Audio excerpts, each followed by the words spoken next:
Agora sim, Salmo 73. É um salmo de um tempo difícil, é um salmo de desafio, é um salmo de crise, de um homem chamado Asaf. Então eu gostaria de ler com vocês, para começar, o versículo 1 e 2 só, e nós vamos tratar desse salmo hoje, conversar sobre esse salmo, mas tendo essa música, essa canção, ecoando em nossos corações, a partir dessa crise de Asaf. E ele vai começar nos versículos 1 e 2, dizendo assim: certamente Deus é bom para Israel, para os puros de coração. Mas quanto a mim, os meus pés quase tropeçaram, por pouco não escorreguei. Vou ler mais uma vez. Certamente Deus é bom para Israel, para os puros de coração. Quanto a mim, os meus pés quase tropeçaram, por pouco não escorreguei. É muito impressionante ver um texto assim, um salmo como este na Bíblia, onde alguém como Asaf era da tribo de Levi. Asaf era líder da adoração de Israel, nomeado por Davi. Ou seja, o cara era uma pessoa importante do ponto de vista da nação de Israel, alguém importante do ponto de vista do culto a Deus, alguém importante em tudo aquilo que dizia respeito à vida do povo e da nação de Israel. E a gente ouve essa mesma pessoa dizendo: então, eu quase caí, eu quase naufraguei, eu quase escorreguei.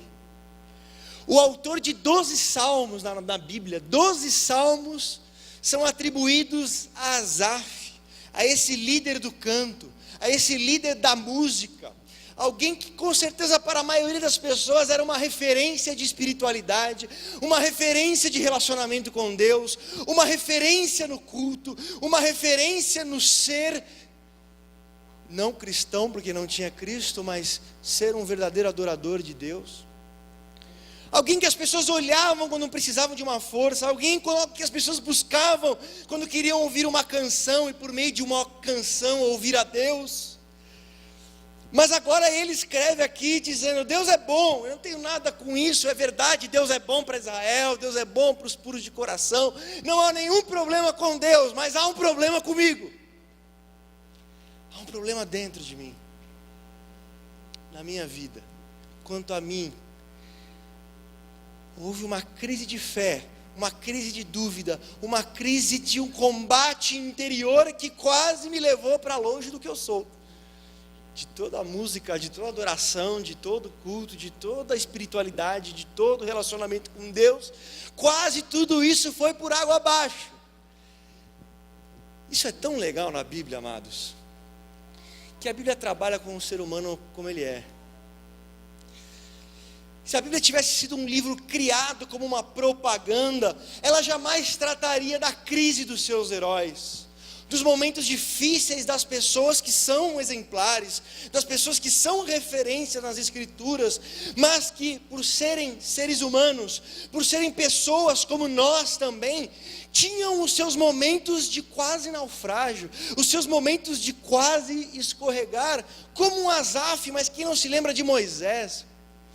É tão engraçado na Bíblia que você pega Moisés em Êxodo 32, quando Deus vai enviar um juízo ao povo, Moisés diz assim: não, Deus, não faz isso, senão risca o meu nome do livro da vida.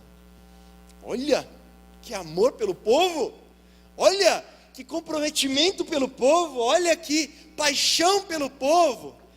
Aí você vai para Números 11. Deus, quem é que colocou o peso desse povo sobre mim? Tira a minha vida. Moisés, que estava lá todo protegendo, agora está pedindo para morrer e está falando: quem é que colocou esse povo pesado sobre mim? Crise, essa diferença que às vezes nós temos de um momento para o outro, e que as pessoas têm, que Asaf teve, que Moisés teve. Como não se lembrar de Davi no Salmo 18:29, com o meu Deus eu sou capaz de vencer um exército, com o meu Deus eu salto muralhas. Que isso, que força, que ânimo, que poder.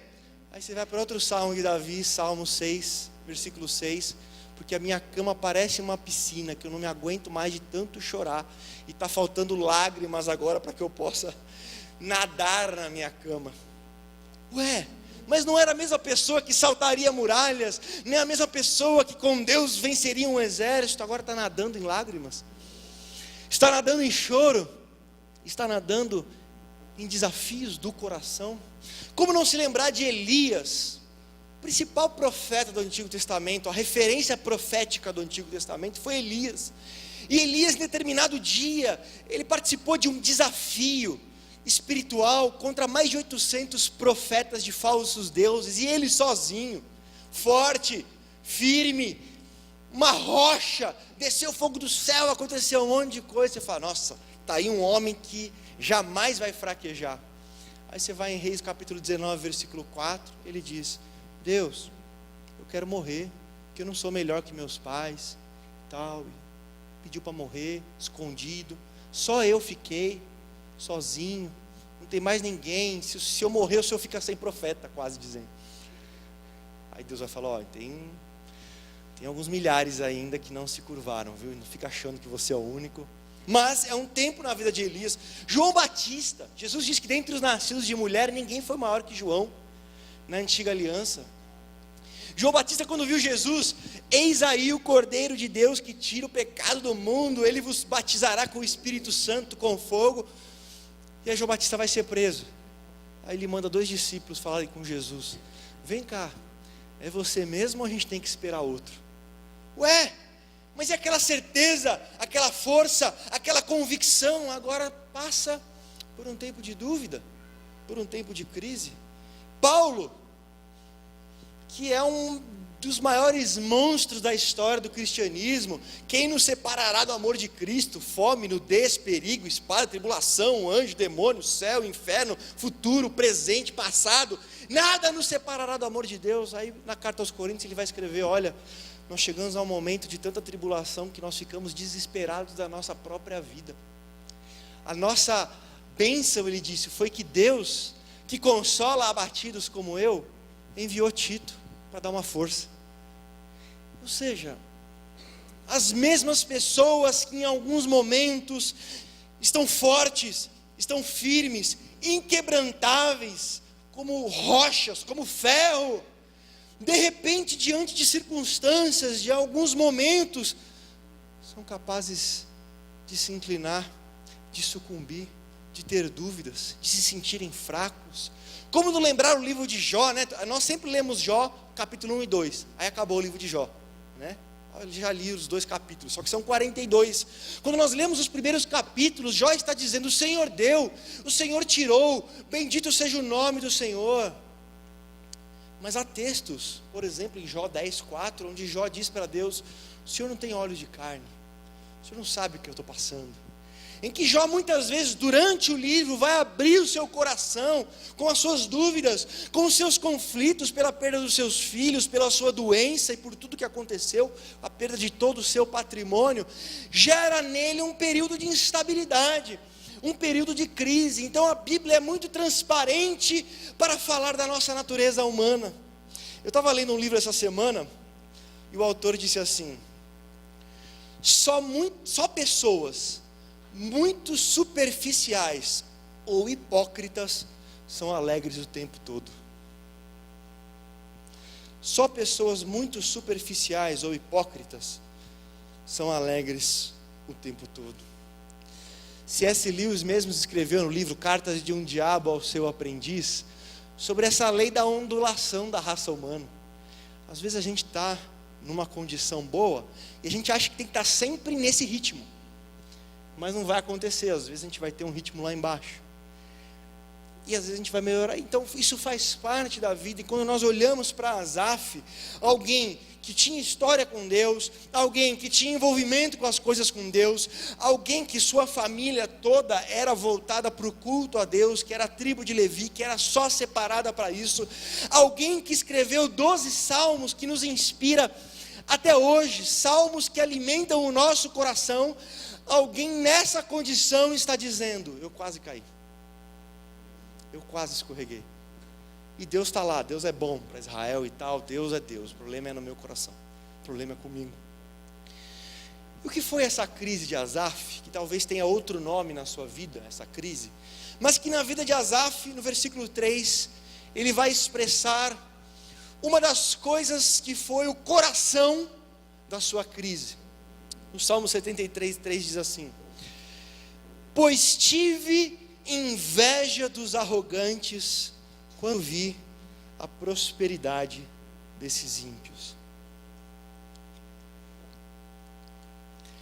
A primeira coisa que desperta a crise em Asaf é olhar para pessoas ímpias, pessoas más, pessoas que praticavam o mal contra outras pessoas, pessoas que de várias formas tentavam prejudicar os outros, com dinheiro, com saúde no bolso, com influência e com pose.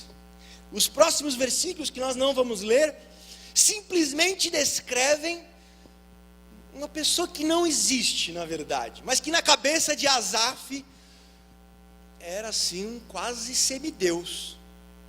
Ele vai dizer: olha, eles não ficam doentes, não têm sofrimentos, são saudáveis, mesmo sendo maus, tão saudáveis, estão bem, olha, nunca sofrem. Ele diz mais: olha, eles influenciam as pessoas, todo mundo quer ouvi-los. O Instagram tem mais de 1 milhão de seguidores, o Facebook tem mais de 500 mil amigos, as fotos, postou agora, 1 hora depois tem mais de 1000 curtidas. É como se Asaf estivesse dizendo isso, porque ele fala: as pessoas recebem as suas águas como um rio, pessoas influentes, das quais a maioria bebe as palavras, ele diz.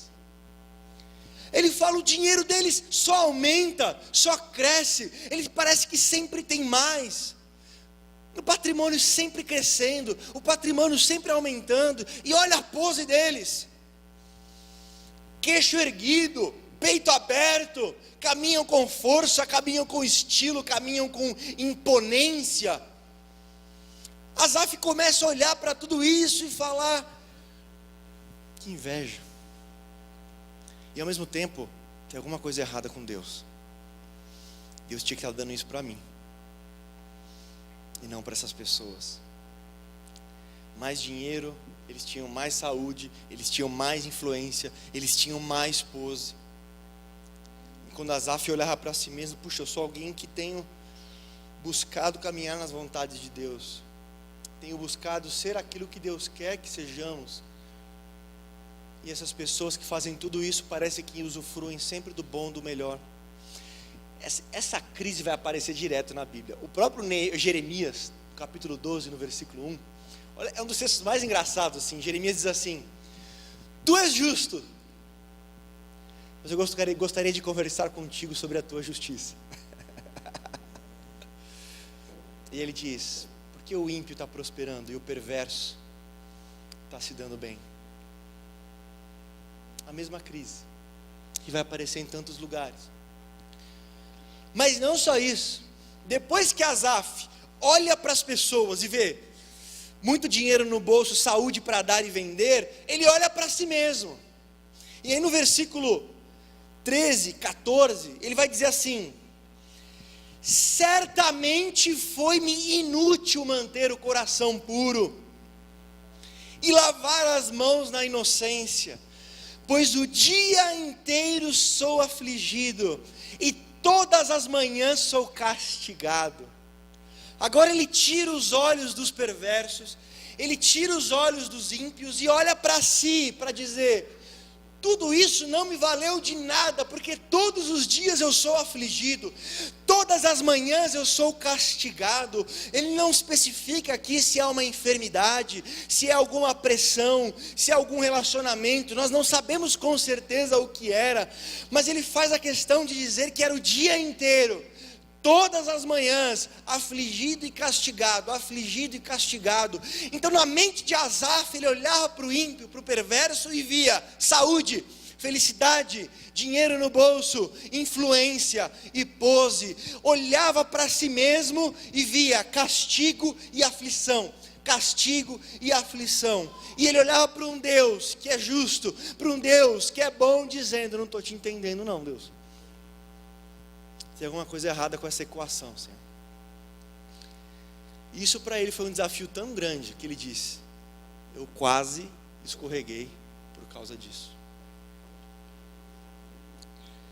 No versículo 16, Asaf vai dizer: quando eu tentei entender todas essas coisas, isso foi difícil demais para mim.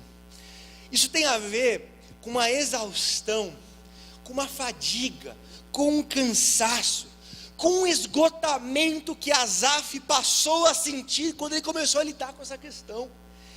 Esgotado, é como se ele estivesse dizendo que fez um dia de academia e depois estava estourado, né?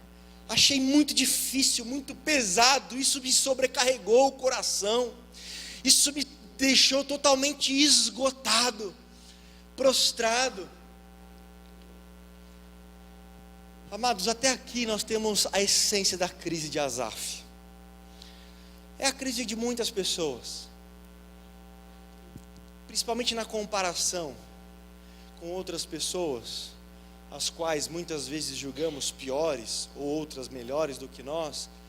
Nasce uma expectativa da ação de Deus, da forma como Deus deveria tratar os seres humanos, as pessoas, e muitas vezes isso mexe com a nossa consciência, né? Mexe com o nosso coração. Agora, há pelo menos dois grandes problemas no que Asaf está fazendo. Que quando nós temos crises como essas de Asaf, provavelmente dois problemas estão presentes e que estão aqui nesse salmo.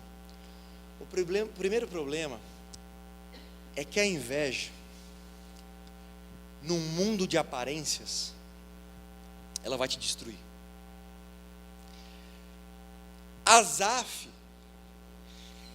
ele olha para os perversos e tem uma visão totalmente diferente da realidade. Ele vê pessoas sempre saudáveis, sempre ricas, sem sofrimento, sempre tudo perfeitamente bem. Irmão, essa pessoa não existe. Essa pessoa que Asaf descreveu nos versículos anteriores não existe. Mas a inveja nos dá um óculos que nós olhamos as coisas distorcidas, principalmente porque vivemos num mundo de aparências. Vivemos num mundo de máscaras. As pessoas não estão mostrando o que elas sentem, as pessoas não estão mostrando o que elas são, os casamentos não estão mostrando como realmente é o casamento diariamente. E quando nós partimos com inveja para olhar as pessoas, nós não estamos olhando realmente as pessoas, estamos olhando o que elas querem mostrar, o que elas querem revelar. E se nós tirarmos conclusões do que elas estão mostrando, nós vamos viver em crise. Vivemos a civilização mais escrava da aparência que já existiu na história da humanidade. Nossa, essa pessoa, olha que casamento perfeito. Talvez não. Quando você começa a trabalhar com pessoas, trabalhar com gente, a gente começa a ver que por mais que você perceba uma pessoa rindo, pulando, feliz, pode haver uma história por trás daquela pessoa e que por trás daquela aparência não tem nada daquilo. Muitas vezes por trás daquele casamento há crise, há ofensa, há briga e há até pancada. Puxa, olha, esse casal era tudo o que eu queria. Porque a gente começa a construir uma mentira. A gente começa a romantizar. A inveja faz isso. Ela romantiza. E Asaf está romantizando os perversos. Asaf está romantizando os ímpios como pessoas sem problema nenhum, sem sofrimentos nenhum, totalmente saudáveis, cheio de dinheiro, cheio de influência, cheio de pose. E quando nós, nas redes sociais, as pessoas só vão postar via de regra as melhores fotos, os melhores momentos, a foto em que sai menos ruga, sai menos barriga, sai menos coisa. E aí quando nós usamos essa referência como algum tipo de padrão para a nossa vida, nós vamos entrar em crise, porque nós acreditamos numa mentira. Então, a inveja ela já é destrutiva. Agora, a inveja no mundo de aparências, ela é fatal. Ela é fatal. Algumas pessoas dizem que nossa época é tão difícil que nós vivemos um pós-humanismo, onde as pessoas querem mesclar ser humano com a robótica. Tamanha a falência da humanidade, precisamos de mais robôs. Porque com robô você programa. O ser humano é mala demais. Não tem como. Então vivemos numa geração pós-humana, onde nós não queremos mais o ser humano. Robôs, animais, vai. Gente, nem a pau. Henry Nouwen, ele diz assim: nós somos uma raça cansada. E quando nós olhamos o tamanho de tédio que existe na humanidade, uma humanidade que mais promete, e quanto mais promete, mais frustra. O quanto as pessoas estão tão dependentes de todas as formas de entorpecentes, legais e ilegais, para conseguirem sobreviver diariamente. Quando nós olhamos para as pessoas com inveja, ou quando nós apenas nos apegamos àquilo que o mundo mostra, o que as pessoas mostram que elas são, a sua crise vai só se intensificar, como aconteceu com Asaf. Então o primeiro problema de Asaf é ter inveja num mundo de aparências e criar um romance, romantizar o ímpio, romantizar o perverso, de forma que pareciam ser pessoas vivendo sempre em clima de lua de mel. Mas há um outro problema de Asaf. Quando ele olha para os outros, inveja no mundo de aparências. Mas é quando ele olha para si, ele olha com vitimismo no mundo de amor próprio. Um dos maiores problemas da nossa geração, narcisismo. Somos amantes de nós mesmos. O mundo é o nosso umbigo e todas as coisas têm referência com a gente mesmo. Foi bom ou foi ruim? Depende, eu gostei ou eu não gostei. Para mim foi bom, eu gostei. Tudo a referência é a própria pessoa, e Narciso é aquela história mitológica de um homem que se apaixona pela sua imagem, apaixona-se pelo seu reflexo na água, apaixona-se por si mesmo. Vivemos uma geração narcisista. Nós amamos demais a nós mesmos. E aí quando nós olhamos para nós, é sempre com vitimismo. Então todos os nossos desafios se tornam infinitamente maiores do que o de muitas outras pessoas. Por quê?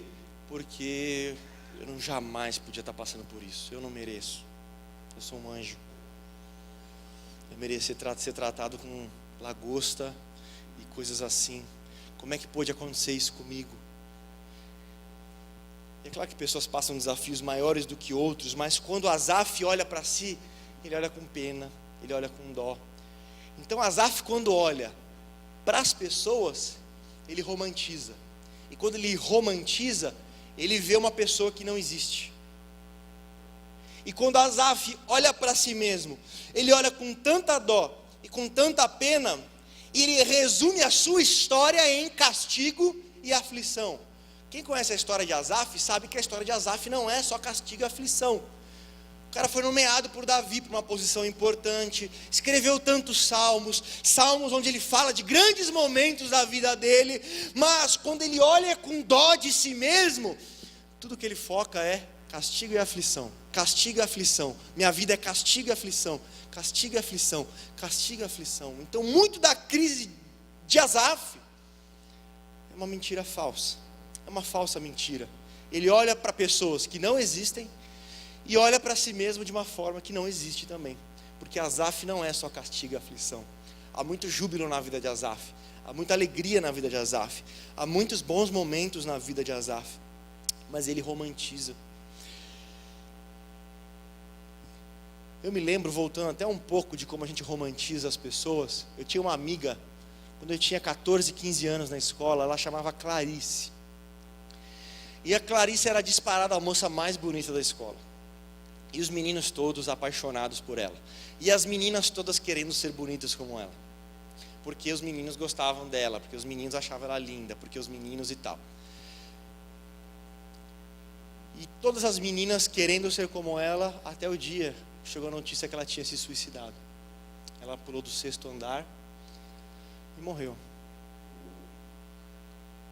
Aí ninguém mais quer ser como a Clarice, né?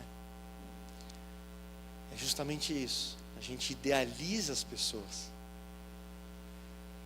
mas os bastidores muitas vezes são altamente desafiadores. Eu soube depois da história, envolvia gravidez, envolvia um monte de coisa, mas não era alguém feliz. O suicídio hoje, gente, mata mais do que HIV. A estimativa é de 800 mil pessoas por ano. 800 mil pessoas, é pegar o Maracanã e encher 10 vezes. É muita gente tirando a própria vida.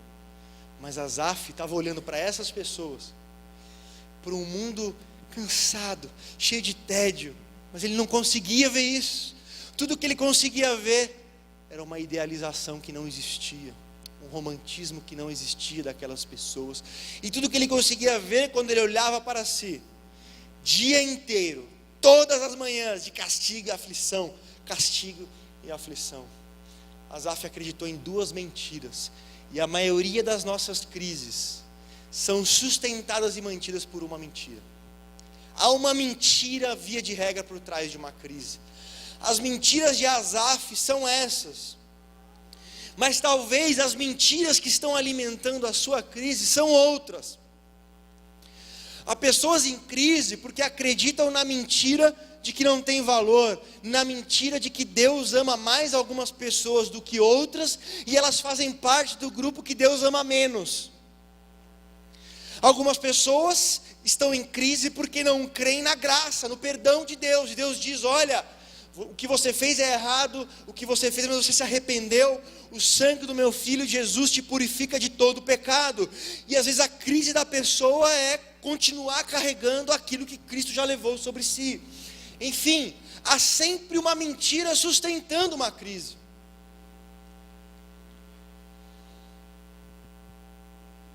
O que Asaf precisa é ter os seus olhos curados, a sua visão curada. E no versículo 17 do Salmo 73, isso vai começar a acontecer. Ele diz assim: até que eu entrei no santuário de Deus e vi o destino deles. É tão impressionante o que esse salmo vai virar. Parece outro salmo a partir de agora, gente. Alguém que tem a sua visão realinhada com a visão de Deus. Alguém que começa a enxergar a realidade como Deus a enxerga, sabendo dos bastidores, sabendo de todas as coisas, tem a sua visão totalmente alinhada, refinada, purificada. E agora Asaf vai olhar de novo para as pessoas e vai olhar de novo para si. Ele olhou para as pessoas maravilhosas, olhou para si miserável. Agora ele vai olhar de novo para ele, depois de passar um tempo com Deus, depois de passar um tempo ouvindo a voz de Deus, depois de passar um tempo entendendo como Deus enxerga as coisas, a forma como Deus vê a realidade, para além das aparências, para além da propaganda e marketing, para além deste mundo ideal, mas não real. Asaf vai mudar totalmente, gente. Olha o que ele vai dizer nos versículos 18 e 19. Ele vai dizer assim, vou resumir, vou parafrasear. Essas pessoas, na verdade, elas estão num terreno escorregadio, insegurança. Você já andou descalço num sabonete? Assim, imagina um chão e você tem que andar com calma. Ou esse chão aqui da igreja mesmo, lá fora, né? Quando chove, tome cuidado, já vimos muitas cenas de pessoas caindo aqui. Eles estão andando em terreno escorregadio, insegurança, é o medo, é o temor. Asaf começa a olhar para eles e ver, puxa, aquelas pessoas que eu achava que eram fortalezas, que eram inquebrantáveis, que eram firmes e fortes, e que não tinham problema nenhum, são pessoas inseguras, são pessoas o tempo todo carregadas de medo. Ele chega a dizer, tomados de pavor, vivem diariamente com medo, diariamente com pavor, diariamente com insegurança, como se fossem alguém prestes à ruína, como se fosse alguém que de repente, num piscar de olhos, ele usa essa expressão no hebraico, num piscar de olhos, pessoas que estão à mercê de uma mudança repentina. Olha, Asaf, mas onde é que estava aquele ideal maravilhoso que você tinha visto? Asaf diria: os meus olhos foram curados, o meu coração estava carregado de mentira, a verdade de Deus ecoou no meu coração. E agora ele é capaz de ver a fragilidade dos outros, ele é capaz de ver o pavor, o medo, a insegurança, tudo aquilo que apavora e tira o sono das pessoas que ele não estava vendo, por causa da inveja, por causa da mentira. E quando ele olha para si mesmo, no versículo 23, ele diz: contudo, eu sempre estou contigo, o Senhor toma a minha mão, o Senhor me sustenta. Asaf agora não define a sua história como alguém castigado e afligido. Asaf agora resume a sua história como alguém sustentado, mantido na companhia de Deus, o Criador dos céus e da terra, o Criador do universo, o Criador de todos, me mantém, me segura, me fortalece. Esse é o resumo da minha verdadeira história, ele está dizendo. Quando ele começa a enxergar, ele vê que ele não é um coitado, ele vê que ele não precisa se alimentar da dó dos outros, ele não precisa se alimentar da lamúria dos outros. Ele tem Deus, o Criador, que fez tudo, que fez cada um, é quem caminha diariamente com ele, é quem o sustenta todos os dias. Ele começa a ver diferente a realidade. Queridos, talvez muitas das nossas crises precisam de um novo olhar, precisamos do toque de Deus na nossa visão, no nosso coração. A não ser que Asaf poderia continuar fazendo isso o resto da vida, olhando para os outros com romantismo e olhando para si mesmo com dó. E Asaf estaria até hoje aqui na igreja entrando, falando: gente, eu acho que as pessoas estão sempre maravilhosamente bem e eu estou sempre ferrado. E se nós nos apegarmos a essa mentira, vai ser sempre igual. A pergunta é em quem nós vamos acreditar. Desde o livro de Gênesis, quando tem a voz de Deus e a voz de Satanás, a pergunta para o ser humano é: em quem ele vai acreditar? Na voz de Deus ou na voz do diabo? Na voz de Deus ou na voz do diabo? Porque tem coisas que são gostosas, né? Eu não sei você, mas às vezes me dá um bom sentimento quando eu me faço de coitado e que as pessoas estão muito melhor que eu. Não é gostoso? Aí todo mundo: puxa, mas é que você e tal. É gostoso, né? Mas fica vivendo disso. Sua vida, você vai sentir que você está numa areia movediça, seus pés estão presos, e ela vai só te afundar. Vai só te afundar. Vai só te afundar. Te afundar. Eu queria terminar com você lendo, por gentileza, o versículo 25 e 26. E olha como a verdade de Deus faz diferença na vida de alguém. Alguém que começou o salmo em crise, vai terminar o salmo cantando, louvando. Do pranto ao canto. Olha o que ele diz. Ele cria uma música. A quem tenho nos céus, senão a ti? E na terra, nada mais desejo além de estar junto a ti. O meu corpo e o meu coração podem fraquejar, mas Deus é a força do meu coração e a minha herança para sempre. É outra pessoa.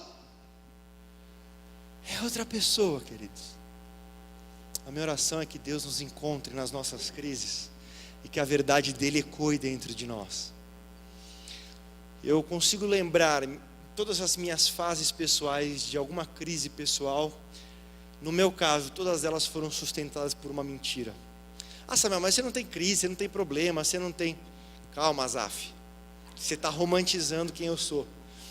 Calma aí, senhor Asaf, a unção de Asaf está sobre ti. Mas que haja a unção de Asaf, usando uma expressão, né? Mas que haja essa experiência de Asaf em nós, principalmente para nós jamais duvidarmos, quando estivermos no momento de trevas, naquilo que aprendemos nos tempos de luz, nos tempos onde não estávamos em crise. Eu não sei como você entrou aqui, eu não sei qual crise você carrega na sua história. Eu tenho certeza, e não sou profeta, que você já passou por muitas crises, e a grande probabilidade é que você vai passar ainda. A minha oração Não é que essa crise desapareça da noite para o dia. Ela vai acontecer. Não adianta negar. Não estou em crise, eu sou maravilhoso, eu estou voando, eu sou um anjo. Não, nós vamos te internar e vamos te dar remedinho, tá? Não é assim que você soluciona. A crise faz parte da vida. Momentos de crise fazem parte como as estações do ano. Tem o verão, tem a primavera, mas tem inverno também. Tem momentos de desafio, tem momentos complicados. Nestes momentos, muitas ideias vão bombardear a sua mente. Não acredite em todas elas. Desconfie dessas suas certezas do momento de crise. Nós tiramos muitas conclusões erradas nas nossas crises. Parece que nós não estamos aptos a pensar com qualidade quando estamos em crise. Então cuidado, busque a voz de Deus nesses momentos. Busque o que Deus diz sobre você, ao seu respeito. Samuel, mas eu quero me apegar às mentiras. Não tem mais o que fazer então, queridos. Não há o que fazer. Se você se apegar à mentira, o seu pai é Satanás. A Julia não diz isso? Quem é o pai da mentira? É o diabo. Se apegou à mentira, quer viver pela mentira, a paternidade é outra. A paternidade é outra. E aí na família do cão, não tem como ficar bom, gente. Não tem como resolver. Vai viver penando. Agora, nós precisamos ouvir o que o nosso Pai Celestial fala a nosso respeito. O que Deus está falando sobre quem nós somos, sobre o projeto de Deus. Asaf, ele olha agora não para a situação, ele olha para tudo. O destino, o final, a história inteira, a eternidade. O que eu tenho em Deus eu sei quem eu sou. Eu sei o propósito da minha vida, eu sei o sentido da minha vida. Eu sei a essência do que eu estou me transformando. Eu sei o que vai acontecer eternamente. E ele estava olhando migalha. Eu queria convidar você a ficar de pé. Nós vamos ouvir essa música de novo, que fala sobre caminhar por fé. Fé na Bíblia é igualzinho a confiança. Um sinônimo de fé é confiança, é confiar. Um caminho de confiança com Deus. Eu queria que nós pudéssemos trilhar esse caminho de Asaf, que mesmo em crise correu para Deus. Puxa, eu não estou entendendo o que Deus está fazendo. O que eu faço? Eu corro para Ele. Eu vou falar com Ele. Eu vou buscar dEle uma resposta. Eu vou buscar dEle uma direção. Eu queria que você ouvisse essa música como uma ministração. Como a principal ministração dessa manhã. Samuel, eu não estou vivendo em crise. Para mim tudo que você está falando não tem nada a ver. A gente conversa em breve. Talvez daqui 1 ano. Talvez daqui 2. Talvez daqui 5. Mas isso faz parte da nossa vida. Ouça essa música e que ela seja a sua oração. Samuel, eu estou numa crise enorme, estou passando um tempo muito difícil. Que ela seja a sua oração. Eu quero caminhar por fé, eu quero caminhar perseverando. Deixemos a música ministrar aos nossos corações.